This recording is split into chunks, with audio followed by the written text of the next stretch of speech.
Someone stole our travel trailer.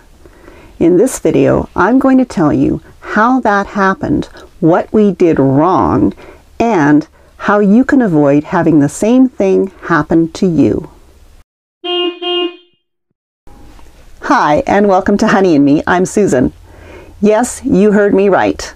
Our 2008 Jayco J-Flight 31-foot bunkhouse double slide travel trailer was stolen.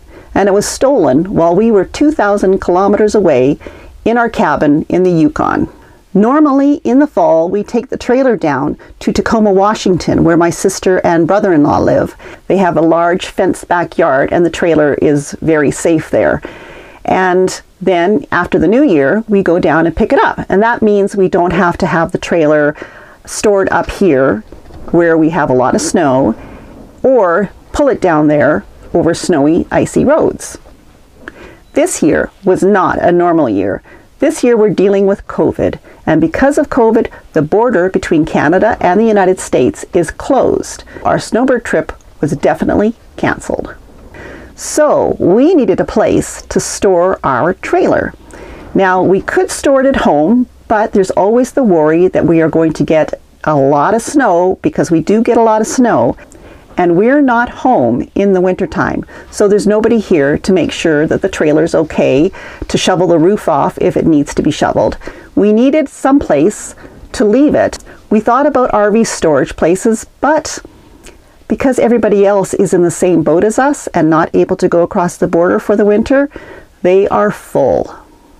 That was when my in-laws offered to let us park the trailer on a vacant lot that they own. This lot is in a residential community, so there are houses around the lot. This lot just doesn't have anything built on it yet. They had cleared some of the trees out of the way so that there was room for our trailer and Honey to park, so that when we go to visit them, we can actually stay there. We gladly accepted their offer, but decided to leave Honey parked at home because we had a place that we could suspend a tarp over top of her and all the snow would just slide right off. About a week before we were going to be heading up to our cabin in the Yukon, we took the trailer over to their place, which is about 3 to 4 hours away from where we live. We decided to park the trailer just on the side of the driveway that goes into the lot. We decided to do that because just in case the borders did open and we were going to be able to take a trip across the border this spring, we would be able to get the trailer out much easier, because they do get snow there as well, and it would have been snowed in until spring. The road that goes by their vacant lot runs adjacent to a highway, but not a big highway, that goes down to a small border crossing between Canada and the United States. It's not used as much right now because the border is closed, but there is still traffic on it for people who live in the area, and there's a few businesses down that way that people will be going back and forth to work. So it's not in the middle of nowhere, it's not uninhabited, it's got people living all around it. Before we left home though, we took both the batteries and both the propane tanks off of the trailer, because we figured if somebody was going to steal something, that's probably what they would steal. Little did we know. We bought a great big humongous tarp. It covered the whole trailer. The only thing you could see was the trailer hitch and a little bit behind the trailer hitch of the white siding on the trailer. So you couldn't tell what make or model or what kind of condition it was in. We used an extra trailer ball inside the coupler and locked the coupler latch with a heavy-duty padlock. We thought that would be enough. So off we went to the cabin, and a couple of weeks after we got there, we get a phone call because for some strange reason we get cell service at our cabin in the middle of nowhere in the Yukon. It was my in-laws phoning to tell us that they had arrived at the lot that morning and the trailer was gone. They felt awful, as you can imagine. They called the local RCMP to report the theft and then went and talked to some of the neighbors to see if anybody had heard anything. And somebody had. The people who live behind their lot had heard a lot of noise at 6 o'clock that morning. They had thought that it was contractors unloading building supplies because there's a house being built right next door to them. So they assumed that's what the noise was and didn't go to look. Well, It sounds like it was our trailer being dragged, literally dragged, off of the lot. My mom and dad-in-law went and did their own investigating and could see on the ground where the trailer had been dragged out of where it had been parked on the lot. There was drag marks in the dirt going up to the road, and there were drag marks right into the pavement of the road. They hadn't even taken the lock or anything off. They just chained it up to a truck and dragged it out with the trailer hitch dragging in the ground. And those drag marks went off of their road up to that highway that goes down to the border crossing, and then down the road where they disappeared. And they figure probably they stopped there because they were away from where all the homes were, and they would have used some kind of power tool or something to cut the lock and remove the ball, and then were able to properly hitch the trailer up to whatever vehicle they had brought to steal it with. There was no sign that they had taken the tarp off because the tarp was gone too. We had tied it on with yellow rope, and you'd think that if they had cut the tarp off, there would be, little pieces of yellow rope that had fallen off where they cut the rope, but there was nothing there to show that they had removed the tarp, and the tarp being gone, it looks like they just took the whole thing with the tarp on it and drove away with it. There was also a great big bash on a tree beside the driveway that would have been on the driver's side of the trailer, so on the side that our two slides were on. All the bark is missing where they hit that tree with the trailer. So who knows what kind of damage they did to the trailer while they were busy stealing it. Because we were so far away at our cabin, there wasn't a whole lot that we could do. My in-laws asked people if they had seen anything. They put it on Facebook. They drove around to a couple of homeless camps in the area. One is on private land where a man has just allowed homeless people to park trailers and live on his field. And the other is one that is supplied by the city.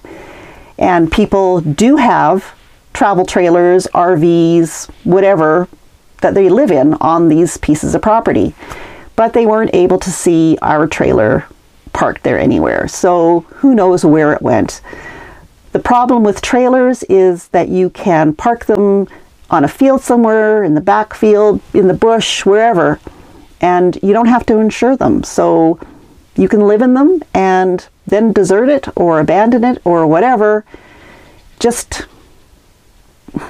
yeah. We talked to the RCMP in the area, and they gave us a file number, which we were then able to give to our insurance company. The insurance was expiring about a month after it was stolen, so we were really, really blessed that it wasn't expired already. So now that we're back home, we are going through the process of filing our insurance claim. Only the trailer itself is insured. The contents of the trailer are not insured. Anything that you've actually installed in your trailer is also covered if you have the receipts. So keep your receipts when you install things in your RVs. We happen to have had brand new tires put on it when we were down in Oregon last year, and we had the receipts. Those are covered. We had installed an inverter in the trailer, and because we had the receipt, that is covered. Nothing else is covered. The trailer was fully set up to be able to just jump in it and travel. Now we have to buy another trailer and outfit another trailer, and that's going to be the expensive part. It's also the hard part because I spend a lot of time gathering things. I loved looking for just the perfect size thing to fit into that particular spot that I could put stuff in, because I like to be organized in the trailer. And all those special things that I found over the years, they're all gone. Things that our kids gave us as gifts to use in the trailer are all gone. So yes, we are still out quite a bit because of this theft. When I talked to our insurance representative, she told me that the likelihood of us ever seeing the trailer again was pretty slim. And she said you probably wouldn't want it back. She did say that if they did happen to find the trailer and brought it back, that they would actually have people in hazmat suits go into the trailer to check it out first before the insurance people would even go into it. So that tells you, I guess, a lot of what these trailers are used for. So now you know how our trailer got stolen. And hindsight being what it is, 2020, we look back and say we shoulda, coulda, woulda done more to keep our trailer from being stolen. So what could we have done differently? Well, first off, we could have parked it further from the road and made it a little more difficult for them to just hook up and pull it out. If we'd backed it in further, backed it in behind some trees, parked it in a way that it would have been more difficult for them to just pull it out. That would have been the first thing we should have done differently. The second thing that we could have done was remove one of the tires. We would also have had to remove the spare tire because they could have just taken the spare tire and put that back on the trailer. But if we had taken the spare and one of the tires off and brought those back home with us, they wouldn't have been able to steal the trailer. These two things alone probably would have kept our trailer from being stolen. It was just a little bit more effort that we could have put in to keeping the trailer safe. Our next trailer won't always be parked in a place where we can do things like remove a tire or park behind something so it makes it more difficult to pull it away. So we have done some research to find out what kind of lock we can get that will be pretty much theft-proof. And we've watched a lot of YouTube videos, and I'm going to link a bunch of them down below in the description. And you can take a look if you like and see how people have basically broken into those locks. And if you're like us, you will come to the same conclusion. Most of the locks on the market are not going to keep your trailer safe. I like my battery operated power tools as much as anyone, but they have made it so that a thief can bring his battery powered DeWalt recip saw and cut the lock off of anything he wants to get into or steal. What we have decided to purchase is a coupler lock. Now there's a bunch of those out there. Make sure if you buy one to get a good one. We're going to buy either a Proven Industries coupler lock or a GusHill coupler lock. Both of them are extremely strong, and from what we've been able to see, they are pretty hard to break into. They use a puck lock to lock them, and because the keyhole for the puck lock is underneath, it makes it hard for even somebody who picks locks to be able to pick them.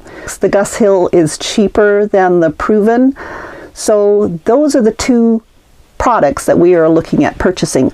Unfortunately, right now in Canada, we can't get one.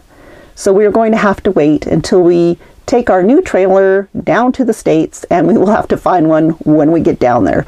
But definitely Proven Industries or GusHill locks. Proven Industries also has a boot lock, which is the one that goes around your tire. You can also purchase a thing called a GPS tracker, which is something that you install in your RV in a spot where nobody's going to notice it. And it won't keep your trailer or your RV from being stolen, but it will allow you to know where it is if it's stolen. The style of your RV is going to dictate what kind of lock you're going to need.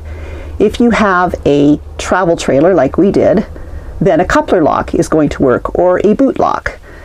If you have a fifth wheel, you're going to need a kingpin lock for the hitch that goes into the back of your truck where that thing is. I don't know anything about fifth wheel travel trailers, but it's a kingpin lock.